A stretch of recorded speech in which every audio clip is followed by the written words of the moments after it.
മനസ്സിലായോ? 110 വയസ്സ് വരെ ജീവിച്ചു എന്നുള്ളതല്ല കാര്യം. പക്ഷെ ജീവിക്കുന്ന കാലം മഹത്വത്തോടെ ജീവിക്കണം, അനുഗ്രഹത്തോടെ ജീവിക്കണം. മരിച്ചു കിടക്കുമ്പോൾ, ശവപ്പെട്ടി കിടക്കുമ്പോൾ ആളുകൾ പറയണം നാശം ഒഴിഞ്ഞു പോയെന്നല്ല പറയേണ്ടത്. എന്താ പറയേണ്ടത്?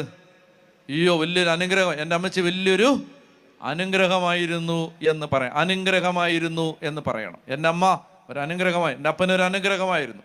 ഈ ലോകത്ത് ജീവിച്ചപ്പോൾ മഹത്വത്തോടെ ജീവിച്ചു. 10 വയസ്സ് വരെ ജീവിച്ചുള്ളെങ്കിലും മഹത്വത്തോടെ ജീവിക്കണം. കാലത്തെ അതിജീവിക്കുന്ന ഓർമ്മകൾ ഈ ഭൂമിയുടെ ചുവരുകളിൽ മായാത്ത ആ അക്ഷരങ്ങൾ കൊണ്ട് രേഖപ്പെടുത്തിയിട്ട് കടന്നു പോകണം. അനുഗ്രഹമായിട്ട് കടന്നു പോകണം, സന്തോഷമായിട്ട് കടന്നു പോകണം. അപ്പോൾ അതിന് ദൈവം അനുഗ്രഹിക്കും. സന്തോഷമാണോ?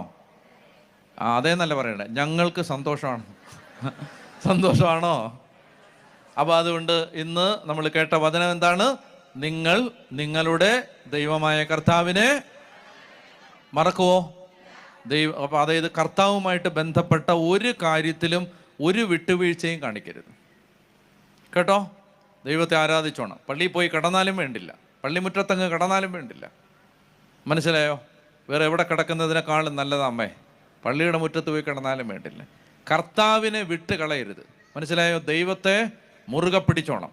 ദൈവത്തെ മുറുകെ യാക്കോബ് പറഞ്ഞ പോലെ പറയണേ, എന്നെ അനുഗ്രഹിച്ചല്ലാതെ നിന്നെ ഞാൻ വിടത്തില്ല കർത്താവേ, എന്നെ അനുഗ്രഹിച്ചല്ലാതെ നിന്നെ ഞാൻ വിട. പ്രാർത്ഥിച്ച് പ്രാർത്ഥിച്ച് പ്രാർത്ഥിച്ച് നമ്മുടെ കുടുംബങ്ങളെ കയറ്റി കൊണ്ടുവരണം. വേറെ ഏത് വഴിക്ക് പോയാലും രക്ഷപ്പെടത്തില്ല. വേറെ ഏത് വഴിക്ക് നമ്മുടെ കായിക ബലം കൊണ്ടോ കയ്യൂക്ക് കൊണ്ടോ മസിൽ കൊണ്ടോ ഒന്നും ചെയ്യാൻ പറ്റത്തില്ല. എന്തിനാണെന്നറിയാം? നമ്മുടെ ദൈവത്തെ മുറുകെ പിടിച്ചോണം. ജീവിക്കാൻ കൊള്ളാത്തൊരു നാടായിട്ട് ഇത് മാറിക്കൊണ്ടിരിക്കുകയാണ്. വേറെ ആരെ ആശ്രയിച്ചിട്ടൊരു കാര്യമില്ല.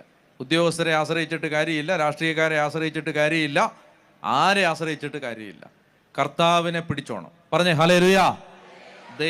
ദൈവത്തെ ബലിപീഠത്തിൽ മുറുകെ പിടിച്ച് നല്ല ശക്തി വിശ്വാസത്തോടെ, ചെറുപ്പക്കാര് കുടുംബനാഥന്മാരെല്ലാം കേൾക്കണം. മക്കളെ, ദൈവത്തെ മറന്നു പോകരുത്, ദൈവത്തെ വിട്ടുകളയരുത്, ദൈവത്തോട് ചേർന്ന് മുന്നോട്ട് പോകണം. പറഞ്ഞേ ഹല്ലേലൂയ.